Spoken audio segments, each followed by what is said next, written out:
All right, that looks like it's in place. I'll just give it a minute for people to catch up as the YouTube stream begins and all the other technology kicks into place. Hope everybody is doing well.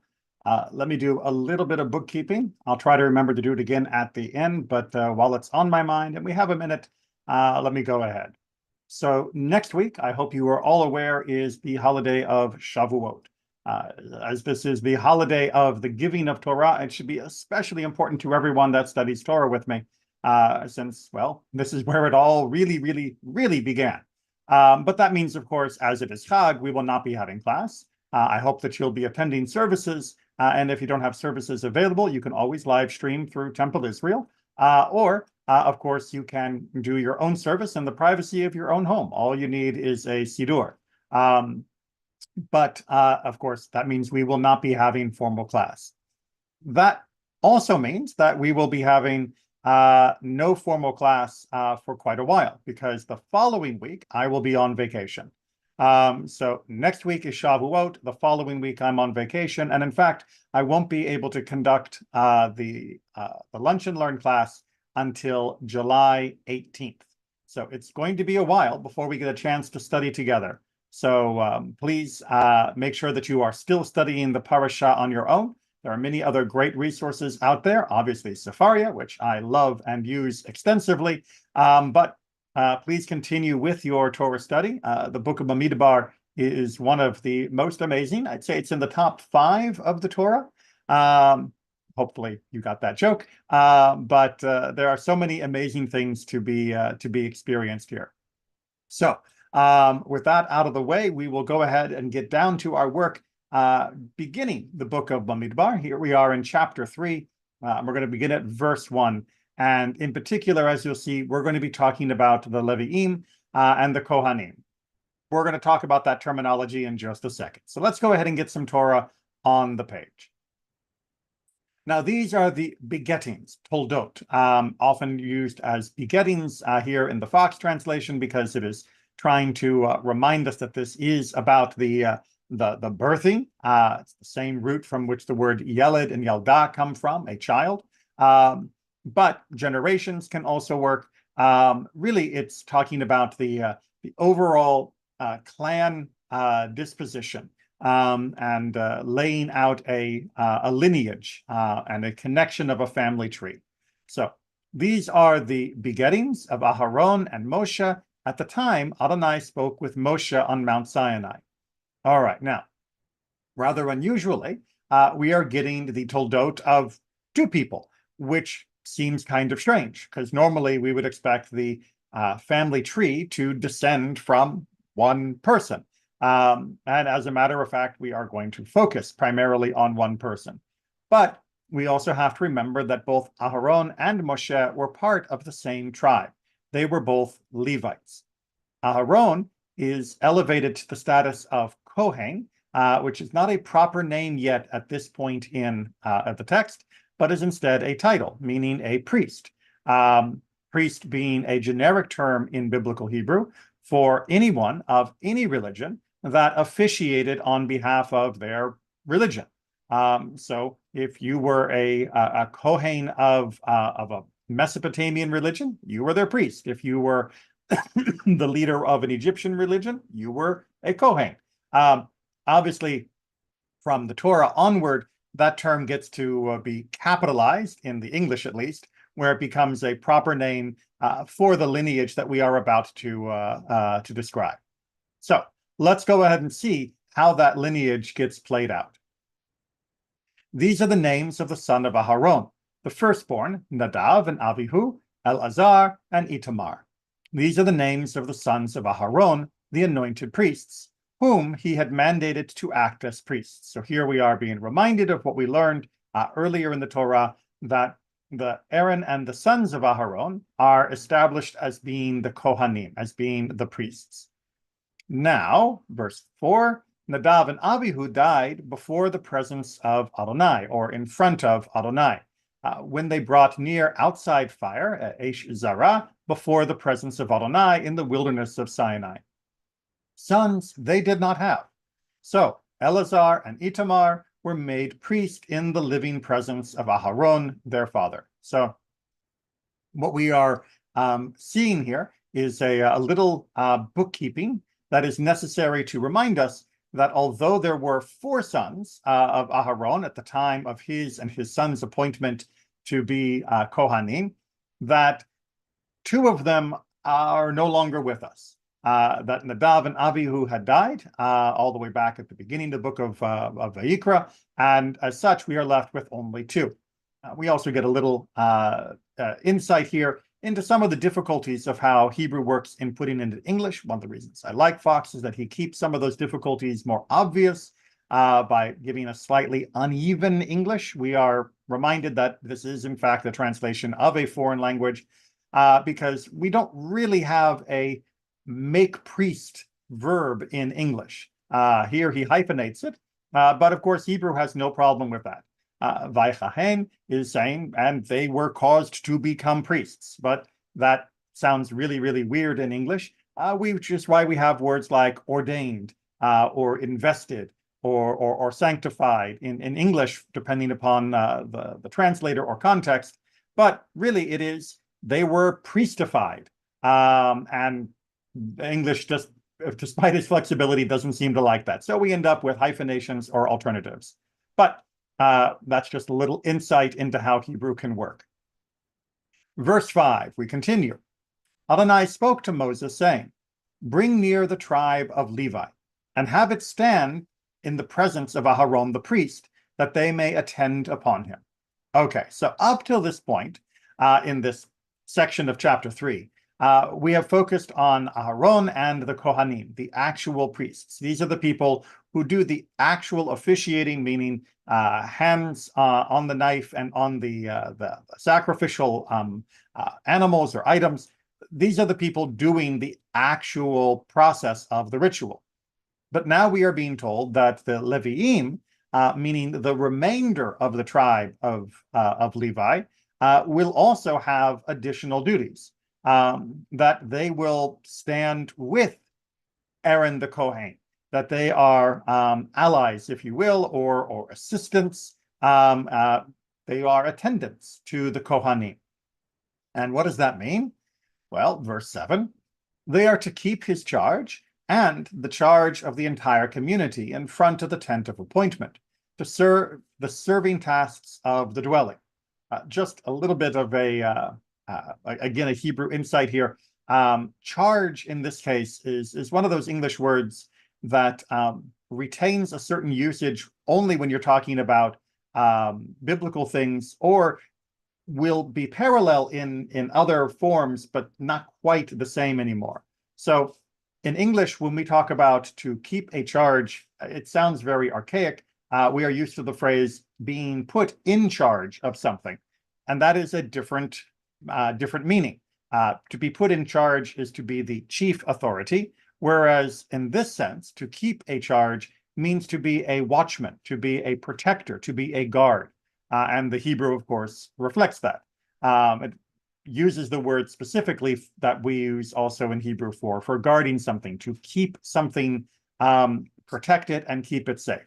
And indeed, that was one of the primary responsibilities of the Leviim, were to be the attendant guards to make sure that nobody would accidentally or willfully transgress the laws of the sanctity of the Mishkan, the tabernacle area. So nobody was getting over the walls or past the gates that wasn't allowed to do so because the Leviim were there. But they have other duties as well, as we see in verse 8. They are to be in charge of the implements of the tent of appointment and the charge of the children of Israel to serve the serving tasks of the dwelling. So they will be doing much of the handiwork of the Ohel Moed, the Mishkan, and they will be in charge of those implements. And indeed, later on, chapter 3 will give us an extensive list of which one of the clans of the Levites were responsible for which implements or which additional tasks. Verse 9, you are to give over the Levites to Aharon and to his sons. Formally given over are they to him from among the children of Israel. All right, again, Doesn't sound very elegant in English, but if you look at the Hebrew, you can see that it is much shorter and much cleaner in the Hebrew original. That the Levites are being put in a place of subservience. They are going to be secondary to the Kohanim, but they are also being given a very important and very critical role. As we're going to talk about, that's going to come with certain strings. So let's take a look at verse 10, where we can see how this works. And Aharon and his sons, you are to make accountable that they may keep the charge of their priesthood. The outsider who comes near is to be put to death. So again, protecting the Kohen, the Mishkan from interlopers, people that were not properly authorized to be there, was a major issue. But that is not the only way we should look at that. Instead, if we look at verses 11 and 12, we're going to see that this is a much broader concept. Adonai spoke to Moshe saying, "As for me," meaning God, "I hereby take the Levites from the midst of the children of Israel, in place of every firstborn breacher of womb from the children of Israel. They are to be mine, the Levites. For mine is every firstborn. At the time that I struck down every firstborn in the land of Egypt, I hallowed to me every firstborn in Israel. From man to beast, mine are they to be. I am Adonai." Okay, so what's going on with these two verses? Actually, let me just zoom back one notch. Maybe I can get them both on. We'll just put the English up for conversation's sake. So what God is saying here is that the firstborn of the entire nation, that is to say, the firstborn from each womb, hence the phrase breacher of the womb, these firstborn would normally have a very special status. And in fact, classically, they would have been the Leviim and Kohanim. They would have been the religious leaders of the clans. That was a status that was in place prior to the giving of Torah. There is some debate about whether it was always going to be changed, or, as many have argued, that it was specifically changed at the time of the golden calf, when the Levites remained loyal and the large portion of the rest of the Israelites did not. But what essentially is happening is God is reminding everyone that, look, the firstborns really do belong to God. Why? Because when there was the final 10th plague, and all of the firstborn of Egypt were killed except for the firstborn of Israel, the firstborn of Israel have a particular debt to God. Unlike the rest of us who have a debt simply for our liberation, which is a pretty big debt, they had a bonus debt because they could have been killed with the plague of the firstborn, and the Exodus still would have taken place for everyone else. But they were especially spared alongside the Exodus that took place for everyone. So because of that, God has a claim on them. And indeed, God has a claim on all firstborn animals as well. And that is fulfilled through the normal process of sacrificing an animal or redeeming it.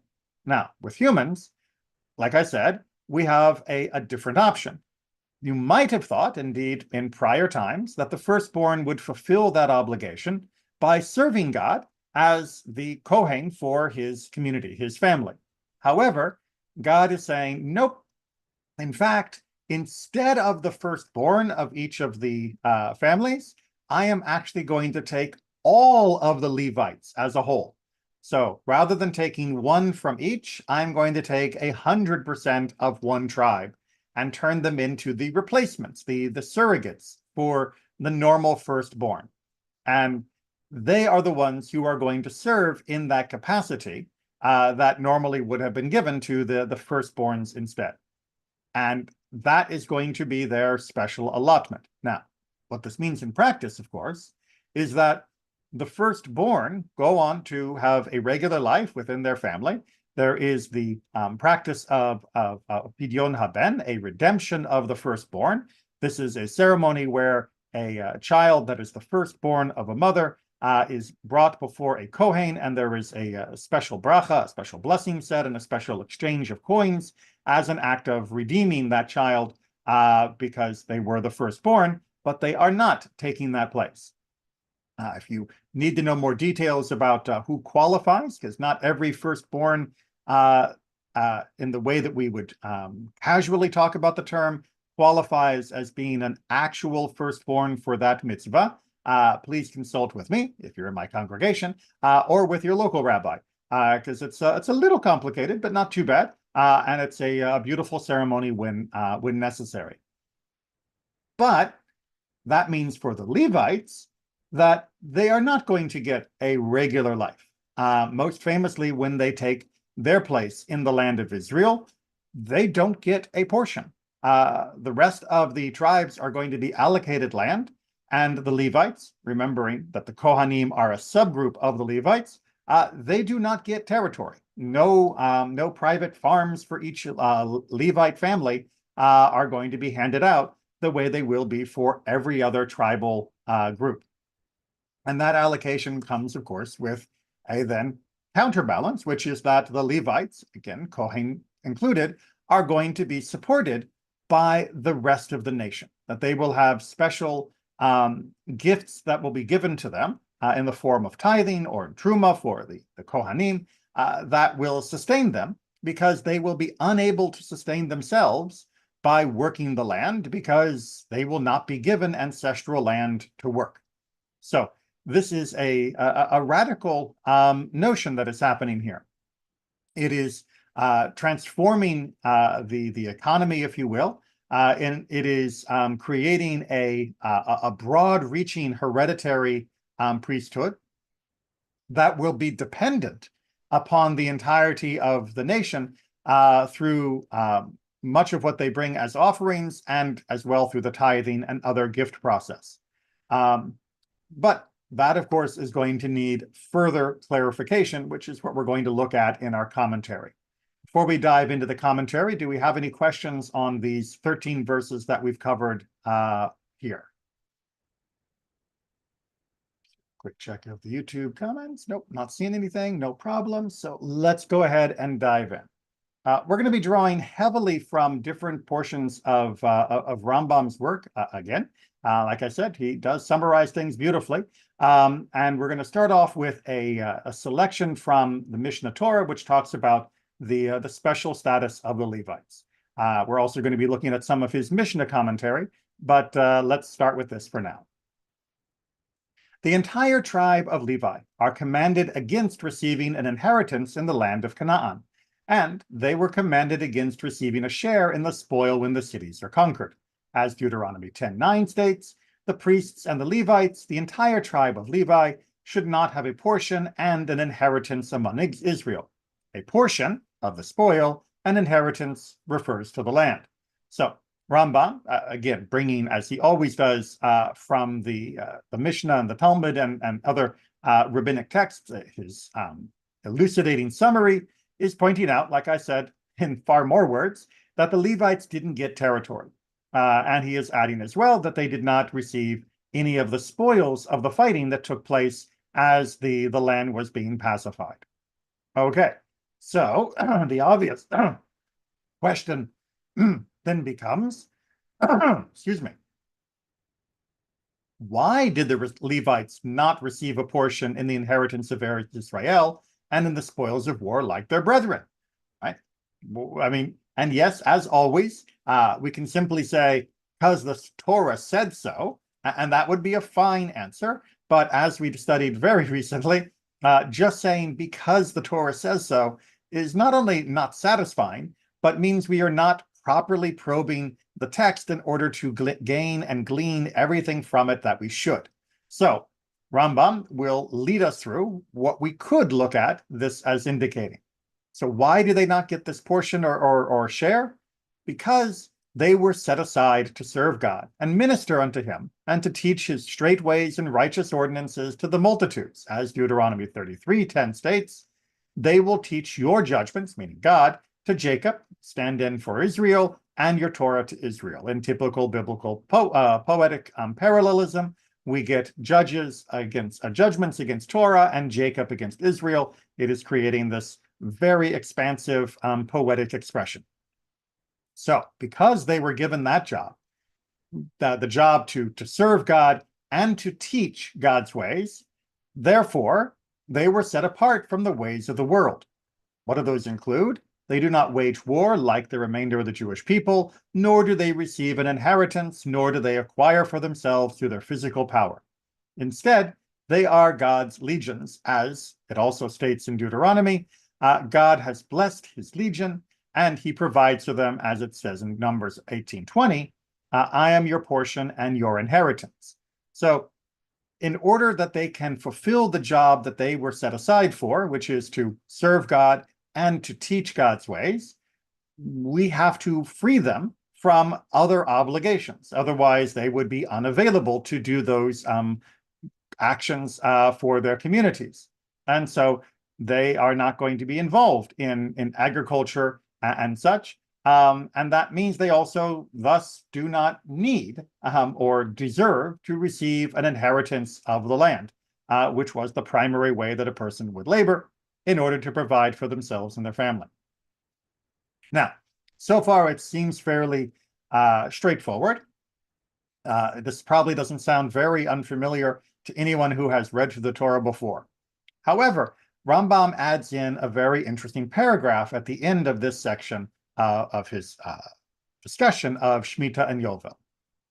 Not only the tribe of Levi, but any one of the inhabitants of the world whose spirit generously motivates him, and he understands with his wisdom to set himself aside and stand before God to serve him and minister to him and to know God, who walks upright as God created him to do, and releases himself from the yoke of the many foolish considerations which trouble people, he is sanctified as holy of holies, meaning he is made as holy as the innermost element of the temple. God will be his portion and heritage forever, and will provide what is sufficient for him in this world, like he provides for the priests and the Levites. Thus, David declared from Psalms 16:5, God is the lot of my portion, you are my cup, you support my lot. Blessed be the merciful one who provides assistance. And that is the closing of this section. As a little aside, if you begin to read Mishnah Torah regularly, and you will realize that when Rambam comes to the end of major sections or entire books of a topic, he will often become much more effusive and poetic. This is usually a place where he will not just speak in the very clear analytical, logical sort of progression, but will express much more of the underlying emotion and passion that motivated him to do the work that he did and should continue to motivate us as well. That is an early example of what would later be called the Musar writings. Okay, but let's analyze what he's trying to say here, because it's a little slippery and it's often misunderstood and misapplied, unfortunately. So, not only the tribe of Levi, but any one of the inhabitants of the world. Okay, so what is he saying here?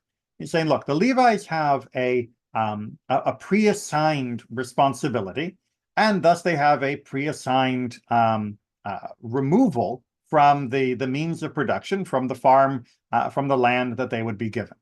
However, other people can find a way that is parallel, not identical, because wanting to be a Levi does not make you a Levi.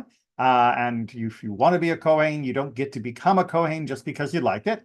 But there are parallels that are open and that are of equal weight, if not equal duty, for other people. Indeed, this is how you can become like the Holy of Holies. And what does it mean? Well, anyone, and notice that he uses his terms very carefully, as Rambam always does, any of the inhabitants of the world. So this is not even limited to only Jewish people.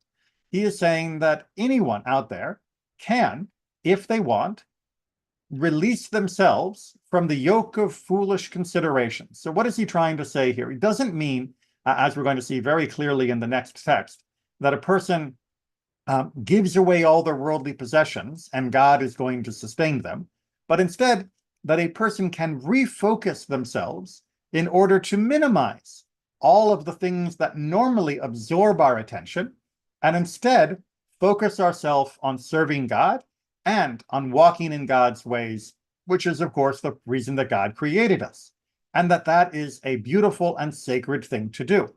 And thus, we will find that when we let go of the excessive, our excessive obsessions with everything else that goes on in the world, the way people will chase the wealth and material gains of the world ridiculously, when we step back from that and we allow ourselves to not seek status in the normal foolish ways that people do, that in fact we have time, and in fact we will be able to make do with a much smaller amount of labor and work, which will sustain us in a way that frees us to actually serve God more powerfully and more completely. So in short, we're talking here about balancing out elements of our life. There is sort of a minimum, as we'll see, of what we have to do to put food on the table and a roof over the head. But there is a much larger portion of our daily effort that goes into things that are not food on the table and roof over the head, that go into how can I get the fanciest car? How can I impress other people? How can I feel good about myself through my conspicuous consumption of consumer goods? All the things that we do to seek status in front of others, whether it be excessive focus on physical beauty or on our activity in some sort of sporting event, things that we do excessively. Because obviously the minimum of all of those things is perfectly fine, and much blessing comes from them. But things that we overburden ourselves with, which take away from the time that we should be able to find to allow our spirit to grow, to support everything God wants in this world, and to walk in God's ways. And finding that proper relationship is very difficult. But one who does, one who finds a way to let go of what is so worthless in this world, will find that God will support him, that there will be wind beneath the wings. And again, as I said, Rambam is very clear. This is not something that is only being offered to those that are Jewish, but this is being offered to anyone in the world. That we are all human, and we all have a need and an ability to connect to God. And most of us continue to cloud that pathway with far too many worthless distractions. Okay, now you may notice that I said over and over again that this is about finding the ratio. You might be mistaken, and you're excused for being mistaken if you were reading this text along with me and thought that once a person gives themselves over wholly to God, that it's like just jumping off the cliff, and that God will support him or her 100% with no additional needed by the individual. You know, you release yourself from the yoke of the many foolish considerations, right? Maybe that means all of those considerations, even like enough work to put food on the table and roof over the head. Don't worry, God will provide. Well, we know that that's not what Rambam meant, because we have another section of Mishnah Torah, this time taken from the Talmud Torah section, where he is talking about study in particular, where Rambam writes, one who makes up his mind to involve himself with Torah and not to work, and to support himself from charity, that is to say, from tzedakah, from the donations of the community, has profaned God's name and brought the Torah into contempt, extinguished the light of religion, brought evil upon himself, and has taken away his life from the world to come. All right, those are some major rhetoric that Rambam is bringing to bear on this kind of attitude. Now, again, we have to try and reconcile these two texts. Here we see in the Shemitah Yovel text where a person can release themselves from the yoke, and then in the Talmud Torah text we say that a person should not stop working and rely only on tzedakah. Well, how do we reconcile that? Well, as I already tried to explain, we reconcile it by understanding the balance of ratio here. What Rambam is trying to say is that if you simply leap off the cliff of work and effort and say, catch me, God, and make sure that I've got enough to eat and a roof over my head, and I'll spend all my time studying, that you're going to fall on your face. And not only will it not work, but you will have brought disgrace upon God, and you will brought disgrace upon Torah, and you will have ruined what religion is trying to accomplish, and you will be cutting yourself off from the world to come. Now, why? Well, because when you enter into a mindset where the rest of the world owes me the opportunity to simply study, even if by getting to that stage you have spiritually and emotionally released yourself from the trivialities of the world, you are now transgressing a fundamental fault, which is you are demanding that others not do so in order that they labor on your behalf.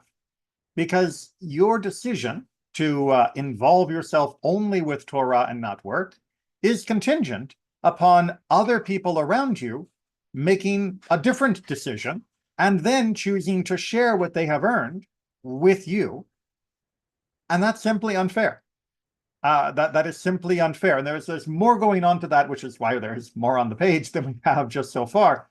But at its base level, it is unfair, because you would then be denying your neighbor who is helping you the same amount of time and freedom from normal toil and work to study, because he is now hauling the weight for two of you. Even if you've minimized your needs, you're not asking for a mansion, you're asking only for a hut. You're not asking for steak, you're only asking for bread. It doesn't matter. You are still putting more burden on others, which diminishes their opportunity to learn, to study, and to walk in God's ways.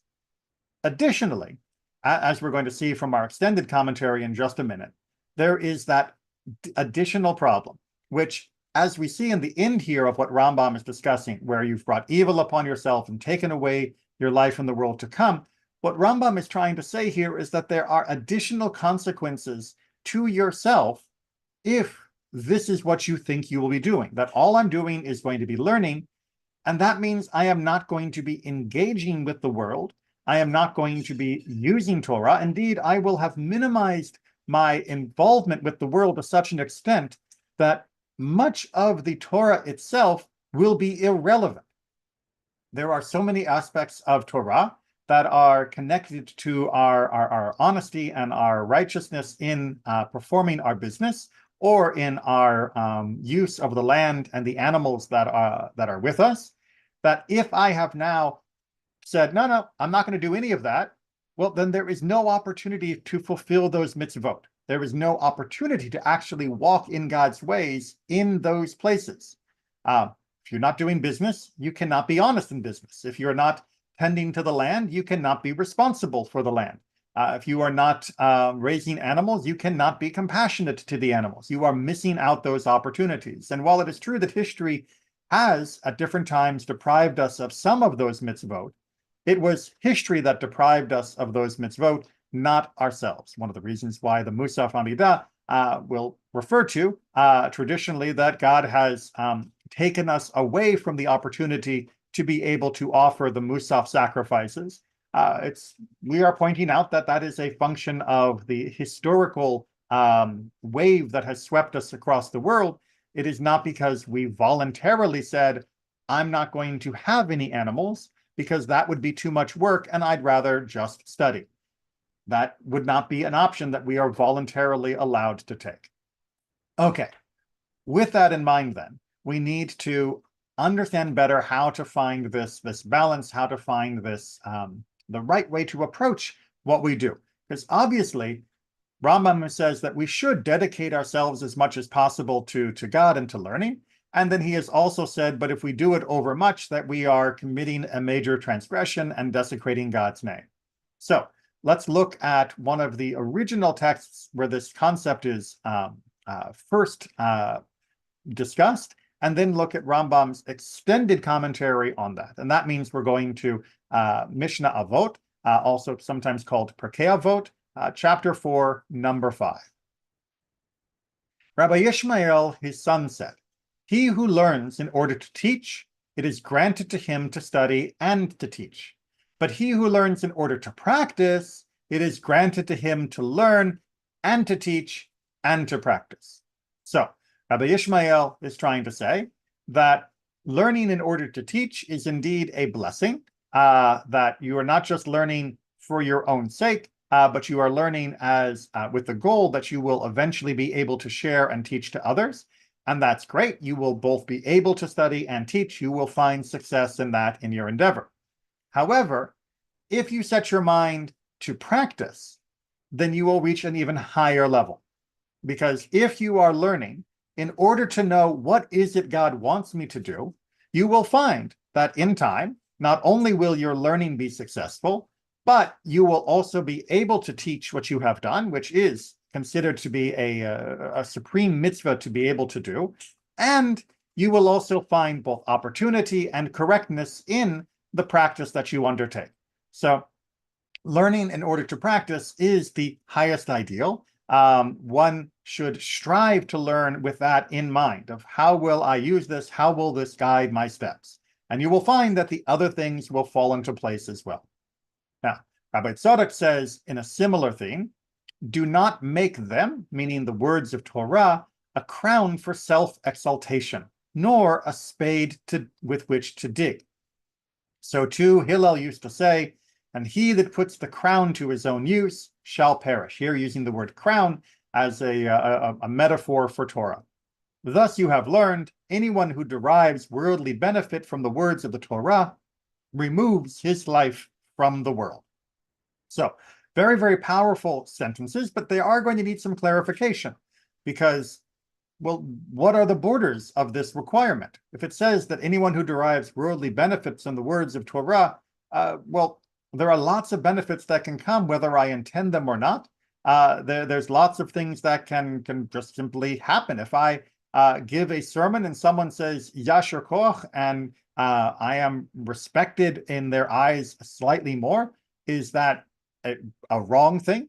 If I simply lead services, is that a wrong thing because it somehow accrues benefit to me or for anyone for that matter in a similar position? So we are going to need to understand what was the worry and where should we look for the shape of the edges of how this works. Like I said from our earlier text, it's about finding the right ratio. It's about finding the right relationship with these things. And in order to stay consistent, we're going to turn to Rambam again, this time drawing from his commentary to the Mishnah on this particular paragraph.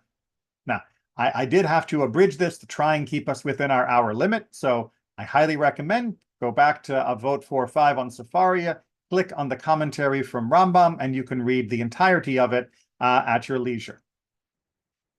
After I decided not to speak about this testament, meaning Avot 4.5, because it is clear, and since, according to my opinion, my words will not please most of the great Torah sages, and perhaps any of them, I went back on my decision, and I will speak about it without paying attention to the earlier or contemporary rabbis. All right, so this is a very powerful statement of Rambam's own conflicted feeling about how best to share. It seems that what he is about to teach, at first he thought, look, it's pretty obvious, I shouldn't have to teach it, and if I do teach it, it's just going to upset a lot of people, maybe everybody anyway. But then as he continued to consider, he realized that it did need to be discussed. And come what may, no matter how much disapproval he receives, he's going to go ahead and give his understanding of this text. Know that which he said not to make the Torah into a spade with which to dig, meaning to say, do not consider it a tool to live by, meaning to earn a living by, he explained and said that anyone who benefits in this world from the honor of Torah removes his life from the world, the explanation of which is from life in the world to come, as we saw in the statement that Rambam made in the Talmud Torah section. Yet, people have missed this obvious language and thrown it over the back. See, basically saying, look, people are ignoring this. They're turning away from what this basic idea is. Now, I will be a little bit more sympathetic to Rambam's contemporaries Rambam was a genius, and he saw and understood with a sharpness that was unparalleled in his generation and is very rarely even approached by people throughout Jewish history. So what seemed obvious to him was probably not obvious to everyone. And he seems to lack a little patience with the fact that not everybody was of the same mental strength as he was. Now, so what does it actually mean then that people should not use the Torah like a spade, like a shovel to dig with, right? Well, what happens when they forget that? Well, they have depended upon understandings of the words that they themselves did not understand, meaning someone explained it to them in a way and it wasn't the right way and they didn't understand it, and that's why they're all messed up. So instead, Rambam says, I will explain them. So, and they established rules for themselves upon individuals and upon communities, and they brought people to think in their total foolishness that it is mandatory and fitting that they help the sages and their students and the people involved in Torah and for whom their Torah study is their craft. So, look, in Rambam's time, it was not unusual, but not universal, for communities to give extreme gifts and generous financial just largesse, just large amounts of cash or commercial support to people that were sages or that were in the process of studying. And Rambam feels that this is inappropriate in the way that it is taking place in his time, or indeed in the times that have preceded him as well. So all of this is a mistake, and nothing is found in the Torah or in the words of the rabbi, may their memory be blessed, that substantiates it or gives it a basis to rest upon at all. So this behavior that he sees going on, he finds not only unsupported, but that it is fundamentally in error. So, as when we look into the words of the rabbis, may their memory be blessed, we do not find among them that they were requesting money from people, and they did not collect money for the honored and precious academies, nor for the heads of the exiles, nor for their judges, nor for the promulgators of Torah, nor for one of their greats, and not for any people of the nation. Okay, so in Rambam's opinion, that in the time of the rabbis, the great sages of the Mishnah and the Talmud, and the Gaonim, the ones that came just after the Talmudic period, they were not demanding money of the community. The rabbis were not running around and knocking on doors and either requesting or demanding that money be given to themselves or to the other members of the learned community from among the nation. What do we see instead? Rather, we find in each and every generation, in all of their communities, that there were among the Torah scholars poor men of extreme poverty and wealthy men of extreme wealth. If they had been in the act of constantly demanding money from the community, then how would you have ended up with anyone in extreme poverty? And likewise, if they were only living off the money that they had extorted from the community, where did this extreme wealth come? Was it just exploitation, or did they have other resources that they were using for themselves, as Rambam seems to think? And God forbid, he wants to rule out that I should suspect those generations of not being doers of kindness or givers of charity, right? You can't just say, oh, well, some rabbis were poor because the nation didn't help them the way they were supposed to. It was not because of that. It was because they didn't ask. And how do we know that? We do not find any sage of the poor sages that reviled the people of his generation for not making them rich.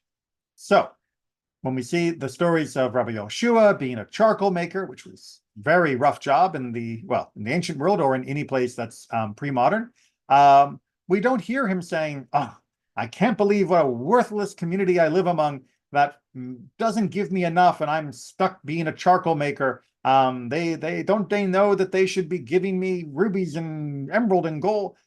Rabbi Yoshua never says anything like that, right? They did not allow themselves to request money from people. That in that time, it was expected that everyone was working and the community did not was not expected to give just free money to the rabbis in the community, and the rabbis would just have a job, and some of them would have poor jobs, and some of them might come from wealthier families and look after vineyards and orchards, just the same as any other person might come from a poor family or come from a wealthier family. The rabbis were not looking at being a rabbi as their livelihood. And that is something, by the end, we're going to have to wrestle with about the modern world.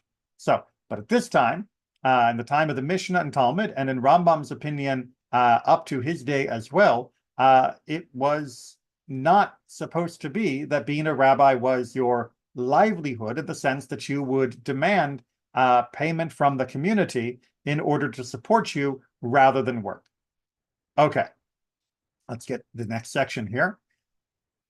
Why did they not allow this request? They saw that taking it was a desecration of God's name in the eyes of the masses, because they would think the Torah is a profession from the professions, meaning just a regular job through which a person lives, and it will become disgraced in their eyes. Okay, so what Rambam says was the concern here was that if you make the being of a rabbi or the studying of Torah into a job, then people will treat it like a job. And when it says disgraced, it doesn't necessarily mean it becomes the worst within the community, but it is brought down from its high elevation.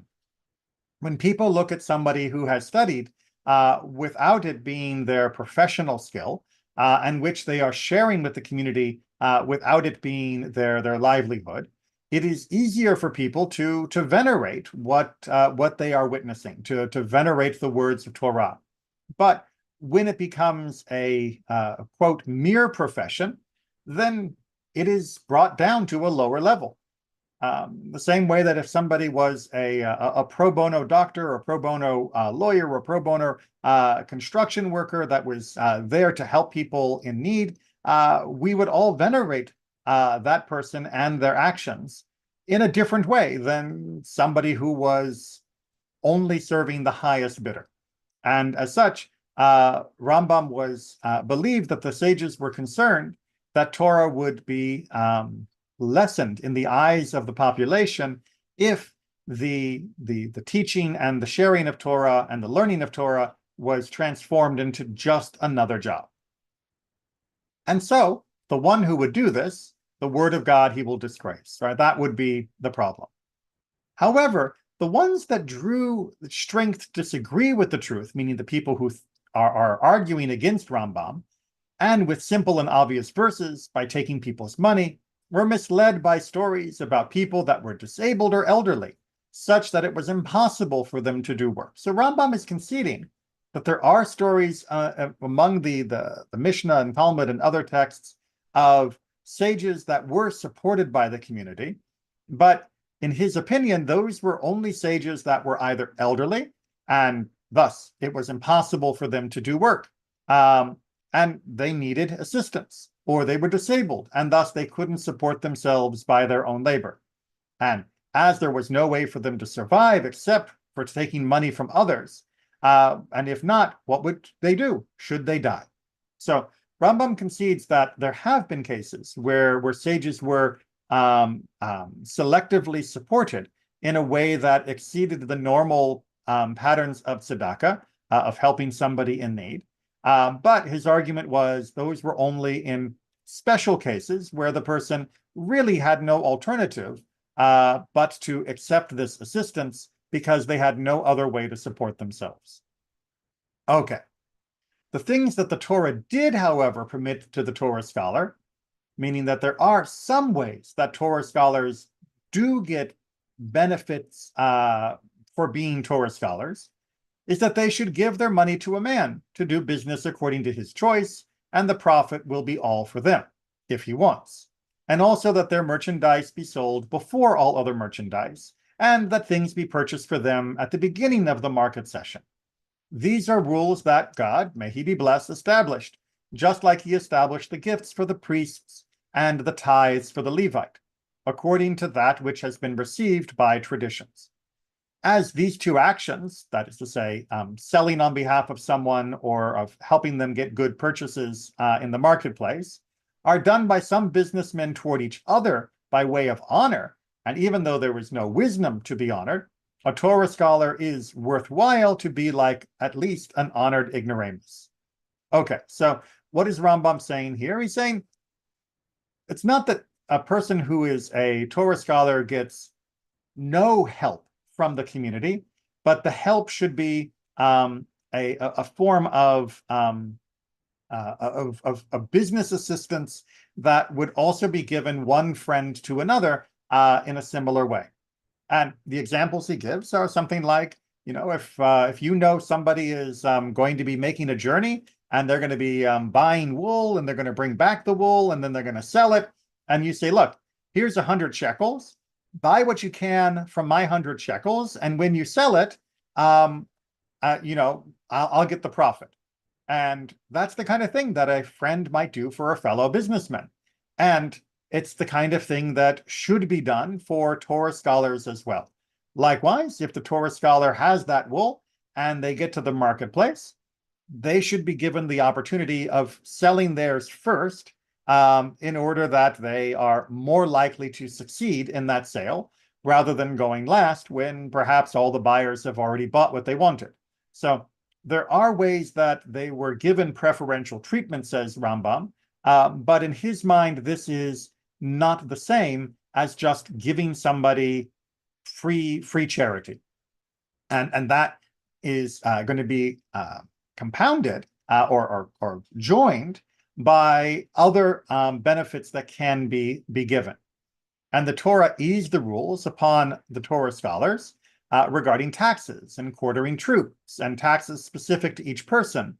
And that is called the poll tax. The community pays it for them. So when the non-Jewish king would say, I want, 5 ducats for every person in the community would cover the 5 ducats on behalf of the rabbis, in order that the rabbi didn't have to pay it himself.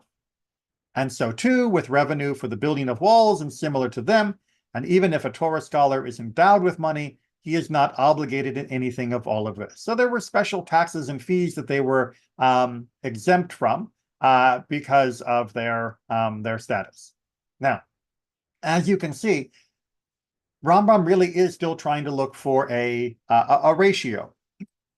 He is trying to say, you have to do some work, even if it's just a matter of investing in this or of getting first dibs in the market, but there is some work, but there is also some support because the community is giving you preferential treatment at the marketplace or helping you more voluntarily to make investments that they might not otherwise do for someone else. So there is still these preferential treatments, and especially with regards to taxes and fees, the community is picking up the tab on behalf of the scholars. So he's not saying that you get nothing, but he's also saying you don't get a lot. What we have seen throughout different communities, because Rambam is, of course, only one opinion, is that ratio of how support is given and how much is not given will vary depending upon the particulars of those communities. So until about 500 or so years ago, it was very common for rabbis to have additional jobs that were indeed their primary job, and they might receive some compensation for teaching, but they generally were not given a stipend just to be a rabbi. That is to say, just to exist as a rabbi. If they are teaching students, especially children, was always very helpfully encouraged and supported, then there was often compensation. But to just sit in a room and to study, no, for most of our time, that has not been supported. Now, things began to change in the modern period when congregations began to become a different type of organization.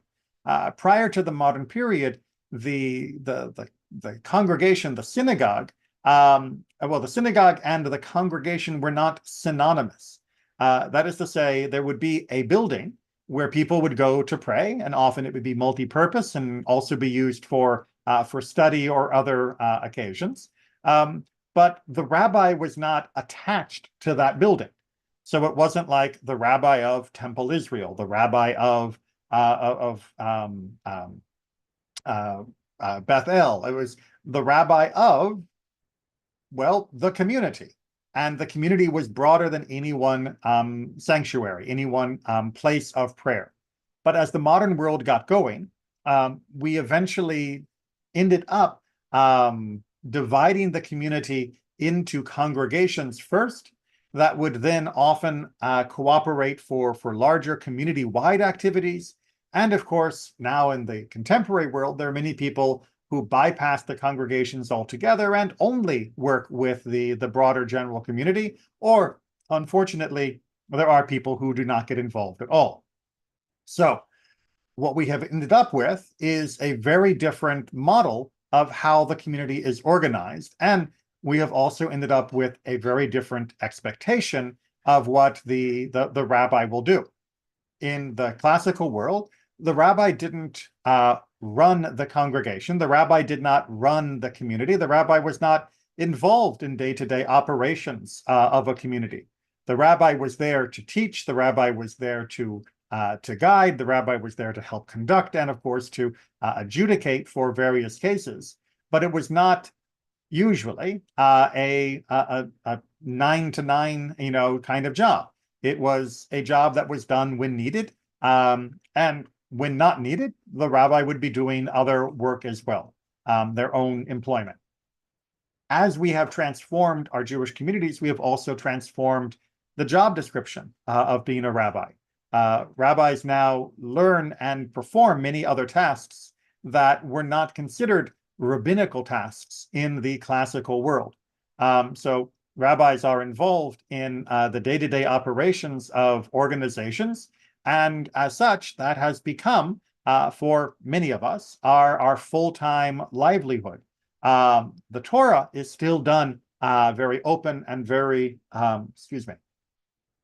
very open and very free.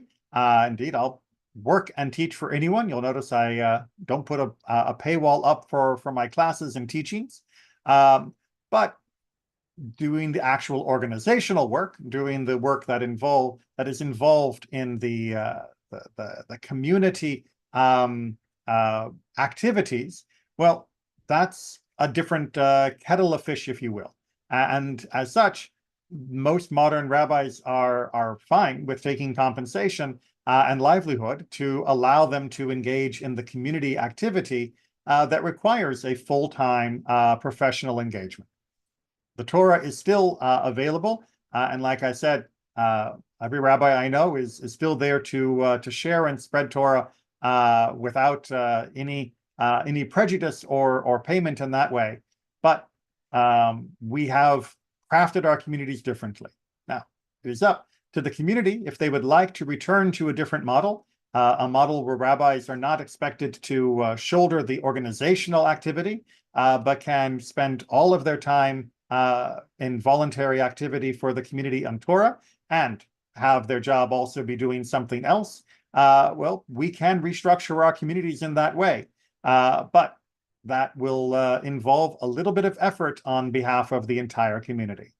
Something to consider as we approach the holiday of Shavuot, that Torah is something that each of us is called to, and that should be our shared responsibility. And while some may gain more knowledge at some times and be teachers or be rabbis, it is not something that is meant to become a purely professional activity. One of the downsides of the modern structure with rabbis attached to organizations as a full-time activity has been the perception by many Jews that Torah and Torah learning is somehow part of a professional activity. And while there is much that can be professionalized about being a rabbi, the act of Torah itself is meant to be universal. So hopefully that will encourage you to continue your studies as we celebrate the giving of Torah with Shavuot around the corner. And in particular, I hope those of you in town will be joining us for our Tikkun Leil Shavuot, our night of study that we will have to welcome in the holiday of Shavuot. A reminder again, as I mentioned at the very beginning, there will be no class the next Wednesday because of the Chag, because of the holiday, and then there will not be class in later weeks because of my vacation schedule. And so the next official Wednesday Lunch and Learn class for Torah will be on Wednesday, July 17th. Hopefully I'll see you all during the intermediate times for other things, but for this class, I hope you continue your study.